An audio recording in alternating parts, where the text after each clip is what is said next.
Aquí comienza Red Más Noticias.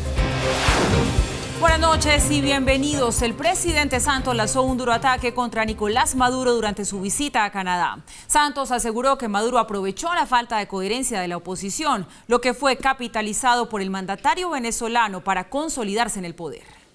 Durante un conversatorio en la Universidad de Ottawa, el presidente Santos se refirió a la situación en el vecino país. Desafortunadamente, la oposición no ha sido muy coherente o no ha estado muy unida y esto lo ha aprovechado el régimen de Maduro, dividir y vencer, dividir y conquistar. Y así calificó sus intentos por ayudar a resolver la crisis en Venezuela. Hemos estado tan activos tratando de encontrar una solución democrática y pacífica a este problema. Desafortunadamente, hemos fracasado. E hizo la siguiente analogía. Han instalado lo que yo llamo la República Democrática estilo soviético de la era de la Unión Soviética. Es algo muy negativo para Venezuela, muy malo, especialmente desde el punto de vista humanitario. Los venezolanos están sufriendo, tienen hambre, no tienen medicamentos y Maduro se rehúsa a aceptar esto. En su visita de Estado de 2 días a Canadá, Santos se reunió con el primer ministro Justin Trudeau. Tras el encuentro anunciaron un acuerdo en el que la policía canadiense proporcionará capacitación a sus homólogos colombianos como parte del apoyo al proceso de paz. Mauricio, muy buenas noches. ¿Cómo empieza su semana y cómo termina su día? Bien, afortunadamente. Bueno, pues empecemos a hablar acerca de lo que es noticia en Colombia. Tenemos al presidente Santos de visita en Canadá y allí hablando de la situación de Venezuela. La verdad es que si usted lo escucha, pues no dice nada que no sea cierto con relación a ese panorama en el que hoy se encuentra Venezuela, con una oposición fragmentada y un presidente contra todos los pronósticos completamente fortalecido. Pero dentro de todo lo que dijo Mauricio, sabe que me llamó la atención pues las palabras del presidente Santos cuando reconoce que se fracasó en una salida pacífica y democrática a la situación de Venezuela, porque pues esto ya es muy diciente. ¿A qué se está refiriendo? Entonces, ¿cuáles son los caminos? Paula, yo creo que lo que dijo el presidente Santos hoy, no solamente nada de lo que dijo es falso, sino que no es lo más enfático que ha dicho en los últimos meses. Digamos que ha habido otras oportunidades en que ha sido mucho más duro. Recordemos, dijo hoy que el país más perjudicado o beneficiado de lo que suceda en Venezuela es Colombia, una obviedad. En segundo lugar, como decía Paula, que Colombia fracasó en sus intentos de encontrar una salida negociada y pacífica en Venezuela. Y en tercer lugar, anunció que estaba de por medio una fractura de la oposición que estaba siendo aprovechada por Nicolás Maduro para aplicar el viejo proverbio de divide y reinarás. Nada de eso es ni sorprendente, ni novedoso, ni es falso de ninguna manera. Recordemos que el presidente Santos ha sido más duro. El presidente Santos inicialmente dijo que no reconocía los resultados de las elecciones de la Asamblea Constituyente, algo mucho más significativo desde el punto de vista de política internacional que lo que dijo hoy, y después dijo que ante el no reconocimiento de los resultados de las elecciones regionales, él pedía que se hicieran unas elecciones generales con supervisión internacional y con un tribunal electoral independiente, mucho más duro de lo que dijo hoy. Digamos que todo eso en su conjunto uno puede analizarlo como alguien que está analizando muy bien la realidad de Venezuela, o como un jefe de Estado que puede estar yendo un poquitico más allá del libreto. ¿A qué me refiero con libreto? Yo creo que hasta hace más o menos un mes o 6 semanas Colombia había tenido una muy buena posición frente a Venezuela en el sentido en que había recurrido a 3 elementos claves en una situación de estas. Una, el multilateralismo, no hablar individualmente sino en conjunto con el famoso Grupo de Lima, otros países de la región, y todos piden la misma cosa. En segundo lugar, el tratar de respetar el derecho internacional, todavía lo sigue respetando, pero en tercer lugar, el tratar de respetar la soberanía y la no intervención en asuntos internos. Creo que cuando ya entra como analista a decir se está dividiendo la oposición, Maduro aprovecha para meterse dentro de la oposición, las elecciones deberían ser de tal y tal manera, el tribunal no es independiente y lo hace unilateralmente, creo que está yendo un poquito más allá de lo conveniente. Entonces, yo creo que hoy es apenas una gota más en la lluvia que ha estado lanzando el presidente Santos, buena parte de ella justificada, pero a mí me parece que el día que se escriban los libros de historia de las relaciones bilaterales y de las relaciones internacionales, esto va a pasar como un exceso. Creo que la posición correcta es la que está plasmada por el Grupo de Lima. Creo que Colombia debería actuar dentro del Grupo de Lima y defender los mismos principios que está defendiendo, y no estar haciendo estas entrevistas internacionales que dan mucho bombo, que tienen mucha acogida adentro, pero que en realidad cambia un poco la relación con con Venezuela. Y muy rápidamente, Mauricio, ¿cuánto tiempo le da usted a Nicolás Maduro para que le conteste muy a su manera al presidente Santos? No, yo creí que me iba a decir que cuánto tiempo le da Nicolás Maduro en el No, poder. ya eso nadie lo sabe. No, le contestará mañana. En 3, 2, 1, muy seguramente ya debe estar preparando esa respuesta el presidente de Venezuela. Y el gobierno declaró que el ELN rompió el acuerdo bilateral del cese al fuego tras confesar la autoría del asesinato de un gobernador indígena.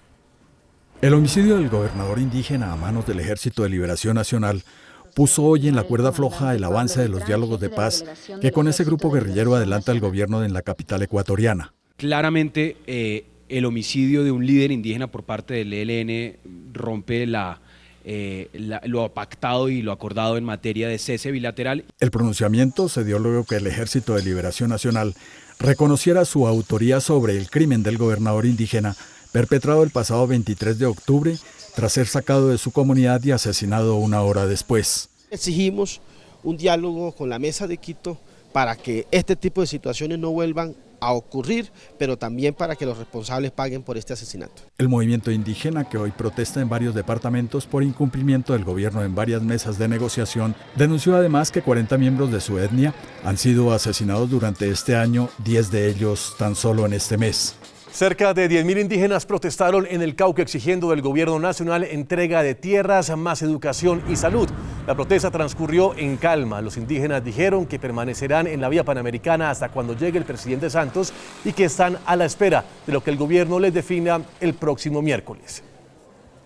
Los del gobierno no aparecen el día miércoles, pues será la comunidad quien decide cuál sería el paso a seguir. Realmente aquí no es directamente la consejería quien toma esas decisiones, sino nuestra asamblea. Y un segundo pulso se suscitó hoy entre las FARC y el Centro Democrático por una tutela que interpuso el exguerrillero Jesús Santrich. El enconado enfrentamiento entre el líder de las FARC, Jesús Santrich, y Eduardo Rodríguez, representante por el Centro Democrático, surgió en días pasados durante un debate en la Comisión Primera de la Cámara. Ahora los pájaros tirándole a las escopetas, no señor. Rodríguez, oponiéndose a la presencia de las FARC en el Congreso, le gritó asesino a Santrich. Después de calmados los ánimos, el ex jefe guerrillero interpuso una acción de tutela para que el congresista Rodríguez se disculpara públicamente ante las FARC por los epítetos lanzados.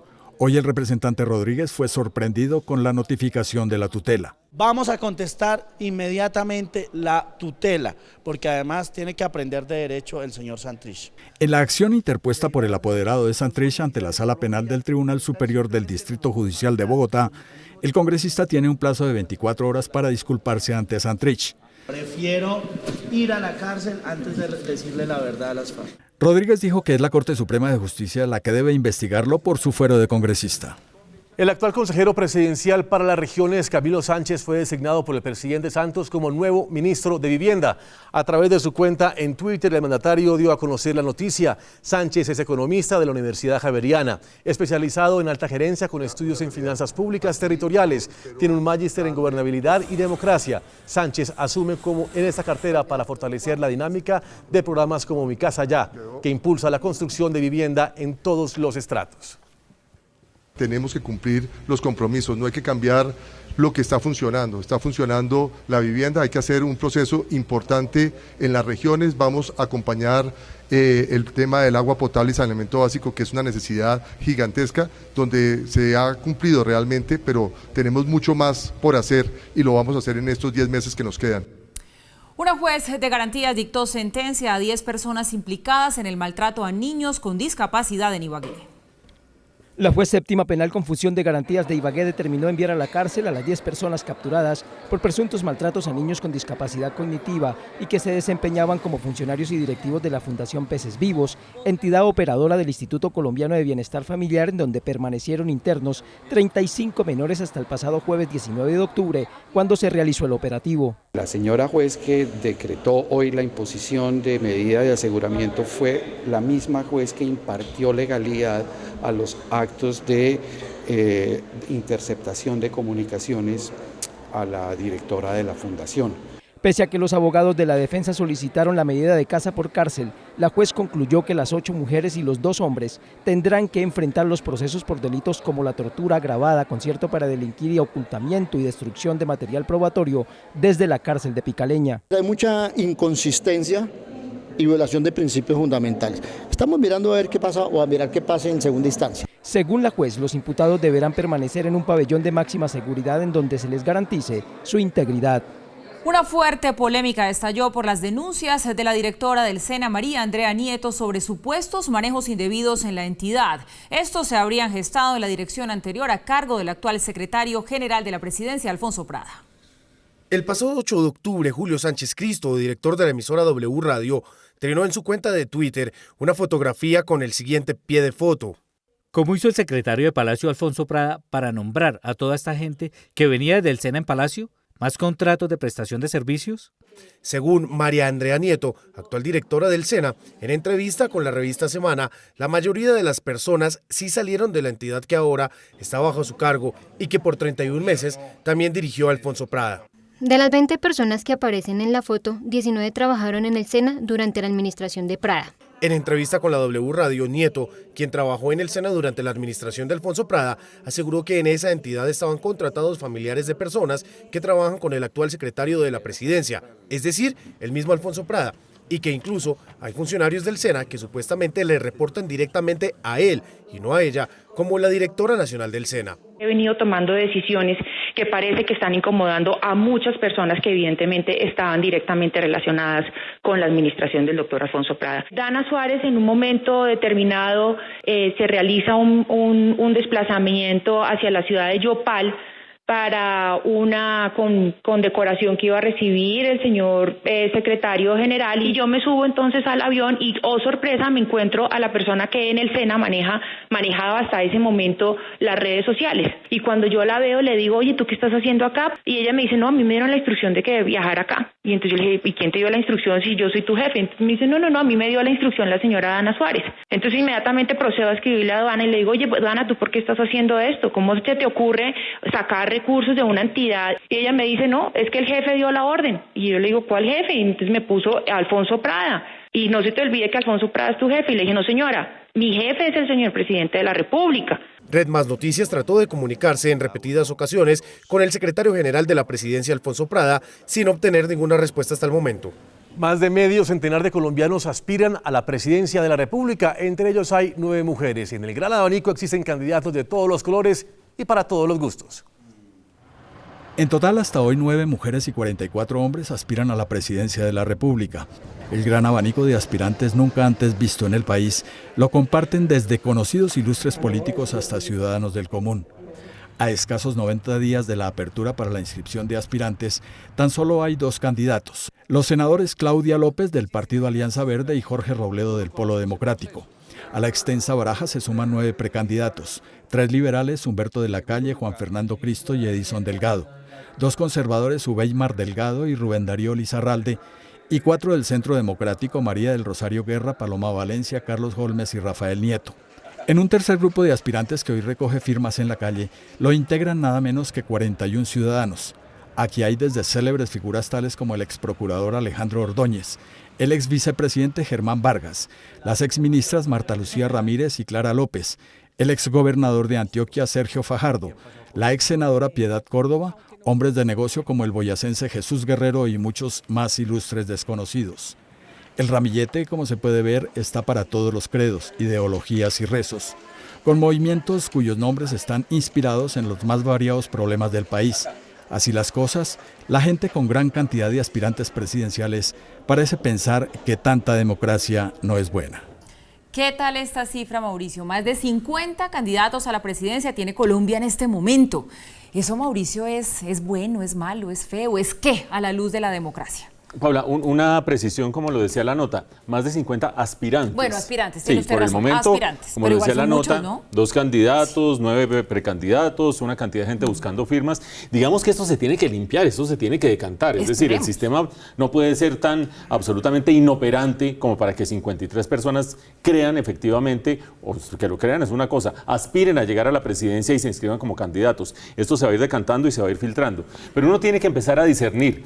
Los que están buscando las firmas, lo hemos dicho en este noticiero y se ha analizado en distintos ámbitos, están básicamente tratando de hacer 2 cosas. Una, el iniciar una campaña previamente a la fecha en la cual se autorizan las campañas ya presidenciales propiamente dichas, que eso arranca el año entrante. Mientras yo estoy buscando firmas en la calle, yo puedo empezar a mostrar mi nombre, salir en noticieros, buscar aquí, buscar allá, y yo no estoy violando ninguna norma, que la norma prevería que yo debería iniciar campaña el año entrante, porque yo estoy buscando firmas. Eso atrae una cantidad de gente como si fuera abejas, y por otra parte, la posibilidad de usar una cantidad de plata en esa búsqueda de campaña de búsqueda de firmas, sin necesidad de rendir cuentas, cosa que sí sucederá cuando tengan el presupuesto para las elecciones presidenciales. Esos dos elementos han atraído mucha gente, pero eso no explica el que todos de verdad crean que van a poder ser presidentes de este país. Hay dos explicaciones potenciales, fuera de esa atracción, digamos, de las reglas del juego.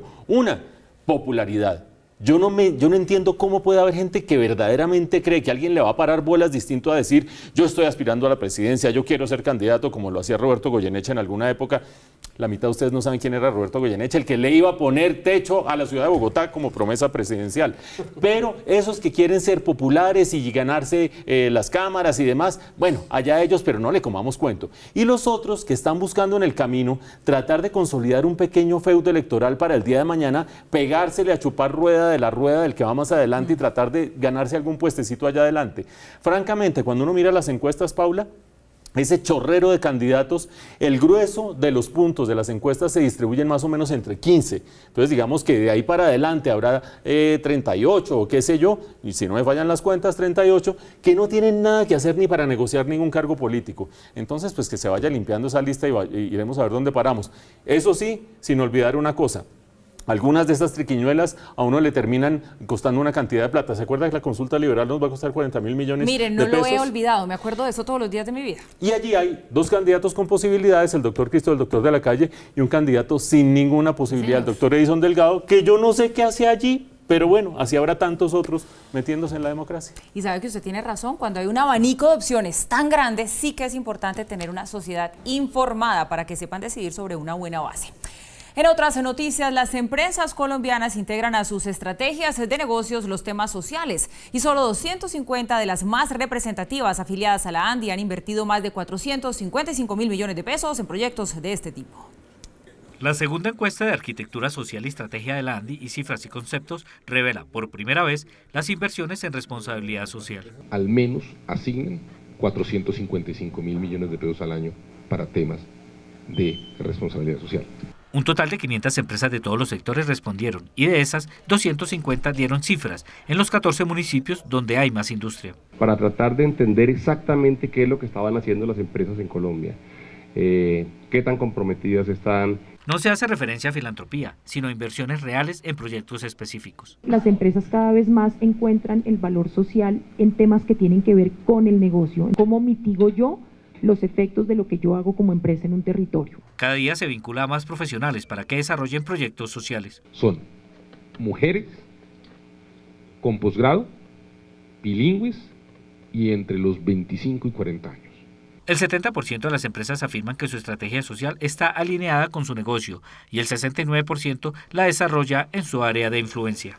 El precio del dólar sigue en alza y se negoció en promedio a 3.010 pesos el día de hoy. Quienes compran productos importados o tienen compromisos en el exterior van a gastar más pesos por esta situación. Desde la semana anterior el precio del dólar ha subido y está por encima de 3.010 pesos. Son varias las causas que originan esta situación. Como Colombia es un gran vendedor en el mundo de petróleo, si los precios caen, eso significa que recibimos menos divisas. Y si hay menos divisas, el precio de la divisa tiende al alza. Y la segunda razón por la cual se mueve el dólar al alza en Colombia es por la eventual decisión de la Reserva Federal de los Estados Unidos de subir las tasas de interés. Esta vez el precio de la divisa sube más por la expectativa de la decisión de la Reserva Federal que por el petróleo. Los productos importados suben como consecuencia de esta situación, así como las obligaciones de quienes tienen deudas afuera. Muchos productos importados pueden tender a subir ligeramente los precios. Eso tiene un impacto sobre los consumidores, sobre el día a día de las personas. Todos los estudiantes que están en el exterior y que tienen que pagar las matrículas o los costos de alojamiento y de sostenimiento en el exterior, pues van a tender a pagar más pesos por cada dólar. El mejor momento que hoy Estados Unidos hace prever que el dólar no reduzca su precio en un gran nivel en el futuro inmediato. Entre 30 y 45 días durará la reparación del puente vehicular de la calle 116 con autopista norte impactado por un tractocamión. De acuerdo con el IDU, el conductor hizo caso omiso a la recomendación de una funcionaria de no pasar.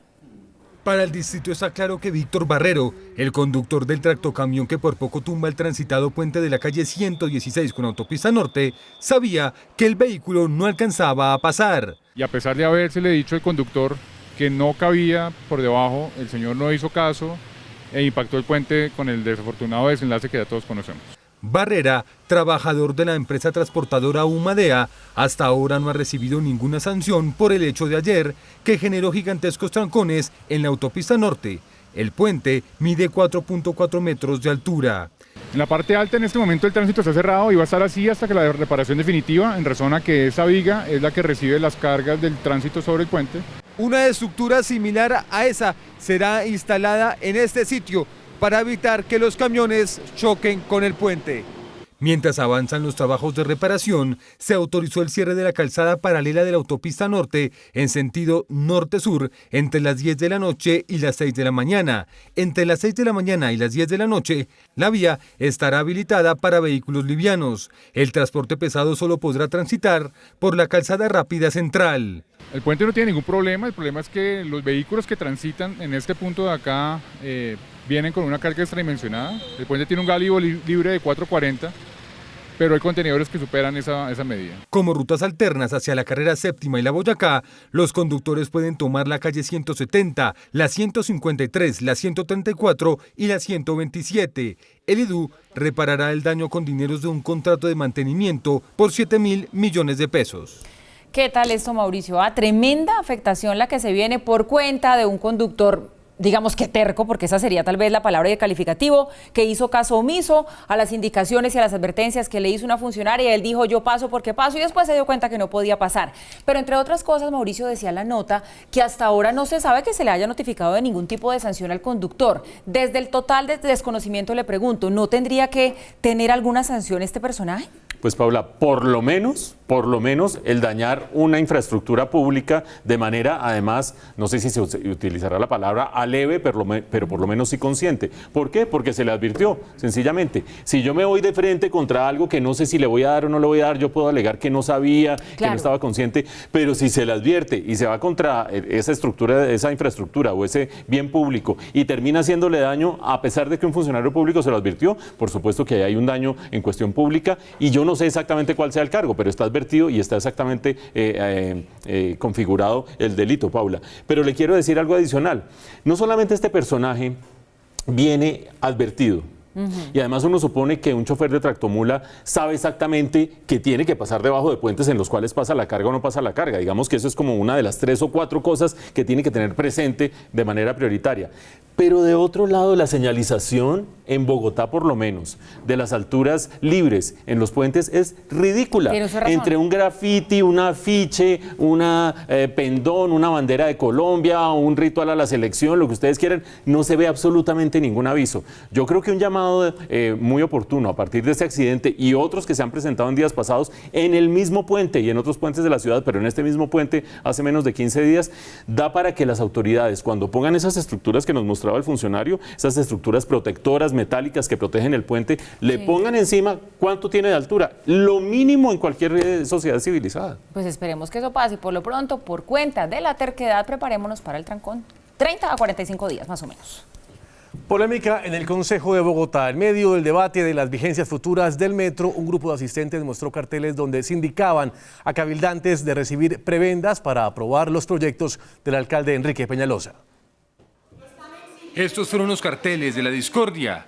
En ellos se hace referencia a un supuesto cartel de la mermelada señalado de aprobar sin estudios megaproyectos del distrito como el metro y la troncal de Transmilenio por la carrera séptima. Por estos pasillos corren ríos de mermelada, mermelada de los sabores que quieran, mermelada de zanahoria. Algunos concejales aseguraron que detrás del acto estuvieron los cabildantes de la oposición, Holman Morris y Manuel Sarmiento. Yo lamento que en intervenciones posteriores digan, no, yo no tengo nada que ver, porque fueron los que le dieron la entrada. Los concejales negaron su participación.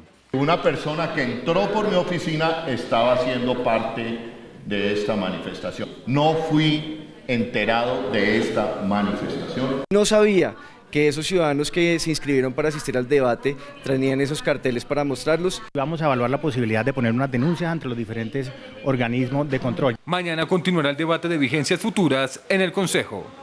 En 5 años volverá el tren a Bogotá y a Cundinamarca. Irá del centro de la capital hasta Facatativá y solo tardará 48 minutos.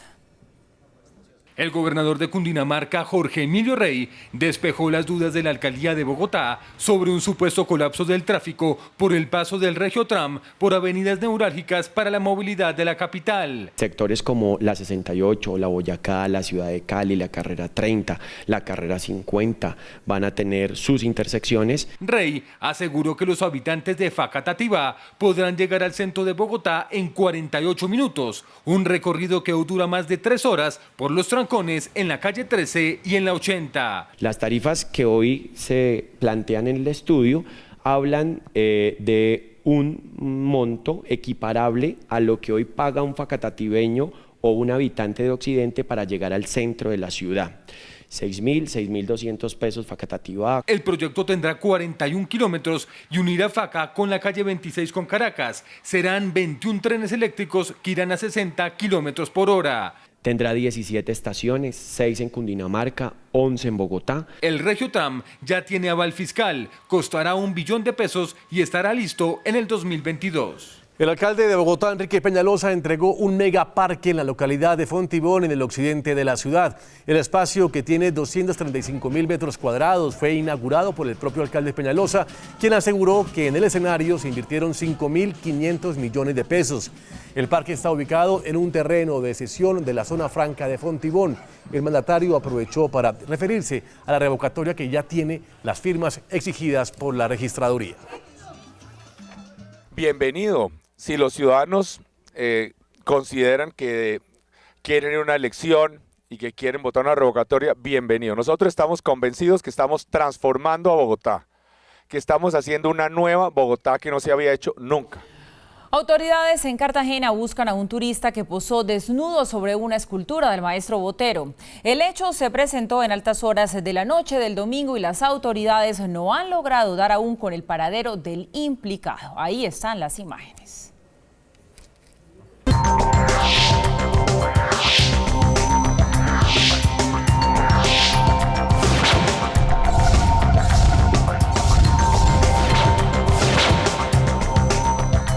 Regresamos y hablamos ahora de lo que pasa en el mundo. Crece el escándalo por los presuntos nexos de la campaña presidencial de Donald Trump con Rusia. Su ex jefe de campaña, Paul Manafort, se entregó al FBI junto a Robert Gates, su ex socio, convirtiéndose en los primeros imputados por los supuestos nexos de la campaña con Rusia.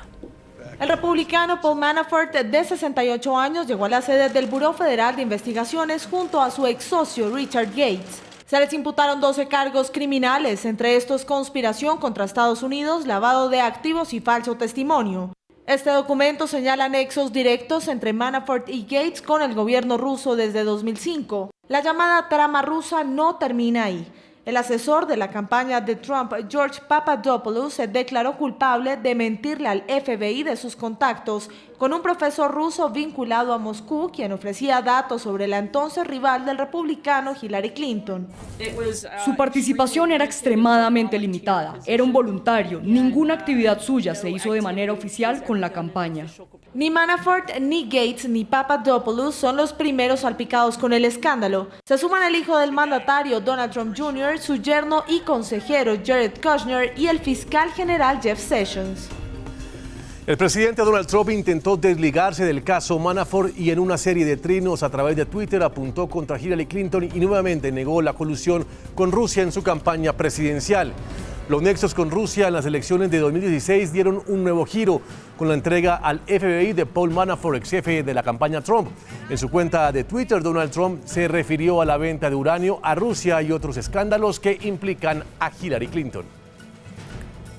El expresidente catalán Carles Puigdemont viajó a Bélgica después de que el fiscal general del Estado español formalizara una querella contra él y el resto del gabinete catalán. Sin embargo, no ha recibido asilo político de ese país. Una hora después de que el fiscal general del Estado español, José Manuel Maza, presentara una querella con cargos por rebelión, sedición y uso indebido de fondos públicos contra los principales miembros del gobierno catalán, se anunció el viaje del expresidente Carles Puigdemont a Bélgica con 5 miembros de su gabinete. Puigdemont iba en busca de asilo político, pero el primer ministro de este país negó la oferta.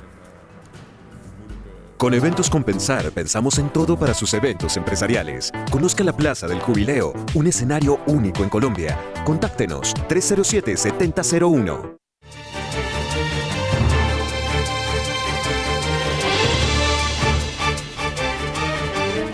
Y según archivos desclasificados, el pasado 26 de octubre, Adolfo Hitler habría estado en Colombia al final del año 1955. Así lo asegura este archivo de 3 páginas. Al parecer, un policía de la SS nazi le habría informado a un agente de la CIA del paradero de Hitler, pues creía que, habiendo pasado 10 años de finalizada la Segunda Guerra Mundial, los aliados no podían procesar al Führer por crímenes de guerra.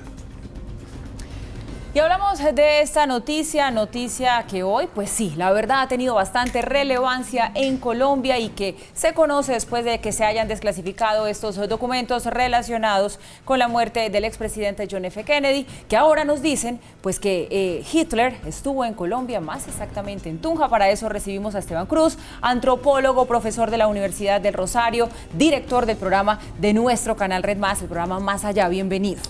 Gracias por la invitación y gracias por este tema tan interesante que se ha desatado en los últimos días. Mire, yo quiero empezar por ahí porque usted ha escrito varios libros y la verdad usted ha recurrido a esta afirmación de que Hitler sí estuvo en Colombia en algunos de sus escritos. ¿Por qué le interesa tanto este tema y por qué de verdad usted estaba seguro que eso era así? Más que yo afirmar que Hitler estuvo en Colombia, yo he afirmado que existe un mito. Es un mito que no es comprobable. Si Hitler estuvo o no estuvo es algo que habrá que ver más adelante, pero estos documentos como este que se ha desclasificado es uno de una serie, por lo menos 8 documentos que han venido desclasificándose desde la administración de Barack Obama y que ustedes, los que están ahí al otro lado de la pantalla, pueden buscar, porque es nada más buscar en Google el archivo de la CIA y colocar Hitler Tunja Colombia y les van a salir varios de esos documentos. Ahora, que sean reales, que nos digan que Hitler realmente estuvo ahí, es algo que todavía no podemos comprobar y eso sí lo tiene que saber el público. Pero ni siquiera con la desclasificación de estos documentos estamos más cerquita de comprobarlo. Lo que pasa es lo siguiente, el problema, y todo se origina porque después de que el Ejército Rojo llega al búnker de Hitler en Berlín, no encuentran el cadáver, no encuentran una uña, no encuentran un pedazo de tela. O sea, no tenemos nada que pruebe que Hitler murió ahí, aparte de varios testimonios de gente que dijo que lo vio cuando se suicidó. Después, más adelante, los secretarios soviéticos dijeron que ellos efectivamente tenían los restos de Hitler, que los habían quemado y los habían botado a un río para que no se hiciera como una especie de homenaje al fascismo. Hasta ahí vamos, pero no hay nada que nos muestre una foto de Hitler muerto, una uña, no hay nada de Hitler. Entonces esto es impresionante y esto desata un montón de mitos y además esto sí es importante. Sí hubo jerarcas nazis que huyeron. Los que no estuvieron en el Nuremberg estuvieron acá, estuvieron en Argentina, estuvieron en Paraguay, estuvieron en Uruguay, estuvieron en Chile. Algunos se insertaron en la alta sociedad. El fundador de la antropología en Colombia fue un nazi, el señor Reichel Dolmatov. Y era de las SS y mató gente. Y aquí vino y murió como si fuera un héroe nacional de Colombia. Entonces, ahí es cuando dice sí es posible. Esteban, yendo a la prueba concreta que se develó con la revelación o la apertura de estos archivos de la CIA que eran clasificados, esto es como el teléfono roto, porque es un agente de las SS diciéndole a un agente de la CIA que a su vez le anuncia a su superior en la CIA que Hitler habría estado en Colombia. Es decir, cualquiera de las 3 instancias podría estar mintiendo, aunque aparece la planilla pues en la que se registra esa evidencia. Usted, que es experto en cuestiones forenses, entre otras materias, ¿qué tipo de prueba podría ser contundente? Usted dice, las que se consiguen en internet o que conocemos hasta hoy, pues son rebatibles como cualquier otra prueba y hacen que esto sea un mito. ¿Qué tipo de prueba sería contundente como para que uno dijera, pues aquí estuvo? Un hijo de Hitler, porque tendríamos el ADN y lo podríamos comprobar con los familiares de él que están vivos en Alemania y que se cambiaron el nombre. Ya nadie volvió a colocarse el bigote, que era tan de moda, por culpa de Hitler. Y los familiares se cambiaron el apellido y ahora tienen otro. La fotografía que muestran ellos, que podría ser una fotografía forense, es absurda en dos sentidos. Uno, si este es Hitler en 1954 en Tunja, el que está acá, pues si yo estoy escapando, pues yo no me peino como Hitler, si yo soy Hitler, yo me calveo, o me dejo crecer el pelo, o me quito el bigote y me hago pasar por otra persona. ¿Por qué Hitler escapándose se vestiría como él? Eso es algo que es sospechoso, primero. Y segundo, yo sí quiero decir algo acá. Sí había actividad nazi en el país. Yo mismo revisé documentos que son más importantes que estos, que están en el Archivo General de la Nación, donde los espías de Enrique Olaya Herrera, infiltrados en el Partido Conservador de Laureano Gómez, decían, hay contactos entre nazis de la embajada con el Partido Conservador. O sea que sí había una estructura que pudo haber ayudado a los nazis a llegar al país. Y segundo, que es muy interesante, sí había submarinos nazis en el Caribe colombiano. En 1943, el ARC Caldas, un barco colombiano, le lanzó una carga de profundidad a un submarino nazi y lo averió. Tanto que el capitán nazi llamó y dijo, me acabo de atacar un barco con una bandera que no conozco, que es amarilla, azul y rojo, y él respondió, Colombia, Colombia. Huyó y después llegaron dos barcos gringos y lo volaron. Pero está el registro de que él dijo, una bandera amarilla, azul y roja me atacó. Y también hay documentos de que se vieron y se avistaron submarinos nazis frente a Riohacha. O sea, si un submarino nazi podía haber llegado acá, podía haber traído a Hitler, sí. Bueno. Pues bien interesante escucharlo con respecto a este tema que hoy habla de la posibilidad de que Hitler hubiese estado en Colombia. Esteban Cruz, antropólogo, profesor universitario de la Universidad del Rosario y director del programa Más Allá de nuestro canal de Red Más. Muchísimas gracias por estar con nosotros. Gracias a ustedes y gracias a los televidentes por estos temas tan apasionantes. Buenas noches. El expresidente Belisario Betancur recibió la Orden Universidad Sergio Arboleda al Mérito Humanista. Durante el evento presentó Canoa, Cervantes y Don Quijote en las Indias, su más reciente libro. Su largo recorrido en el mundo de las letras y su compromiso con la literatura le hicieron merecedor de tan alto rango. El expresidente Belisario Betancur fue exaltado con la Orden Universidad Sergio Arboleda al Mérito Humanista. Fue en medio de este acto donde el abogado y literato presentó su más reciente libro, Canoa, Cervantes y Don Quijote en las Indias, en el que rememora conferencias y varios textos sobre la evolución del idioma español en América Latina.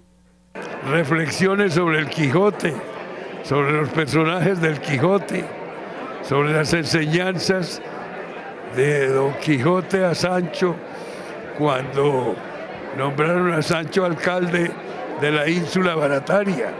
Un encuentro entre amigos y colegas encabezado por Rodrigo Noguera Calderón, rector de la Universidad Sergio Arboleda, para celebrar la pasión y la entrega por la literatura. Regresamos y hoy la noticia más importante de entretenimiento en Colombia es sin duda el regreso a la industria discográfica del patrón de Carlos Vives, a quien saludamos a esta hora. Carlos, bienvenido a Red Más Noticias.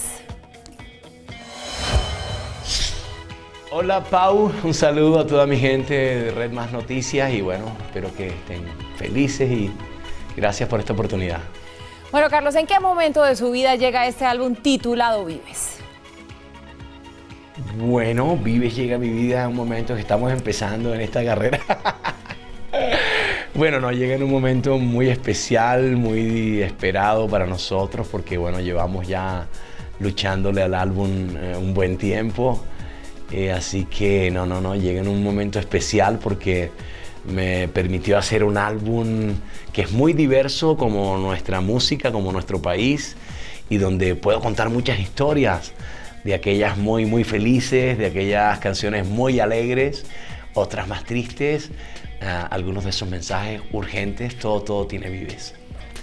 Me llama la atención, Carlos, de este álbum el sencillo El sombrero de Alejo, porque la verdad no sé si se trata, usted me lo dirá, de una autocrítica al hecho de que se ha perdido un poco la razón de ser el vallenato tradicional por tantas fusiones, pues que se viene realizando con el género urbano, algo de pronto muy parecido a lo que le molestó al maestro Jorge Oñate, que conocimos hace pocos días. ¿Qué tiene usted para decir al respecto? Sí, nada más que me fascina El sombrero de Alejo porque...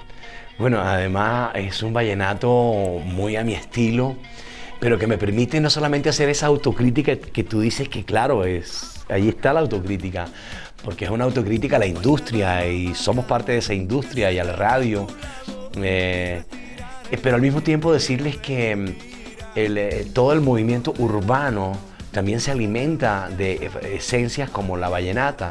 Es decir, para mí ha sido de gran felicidad que muchas de esa nueva generación de estos jóvenes que hacen música urbana me busquen, porque ellos saben que se alimenta también de sonidos muy raizales como el nuestro, y el vallenato es en parte culpable del éxito que tiene también la música urbana hoy en día.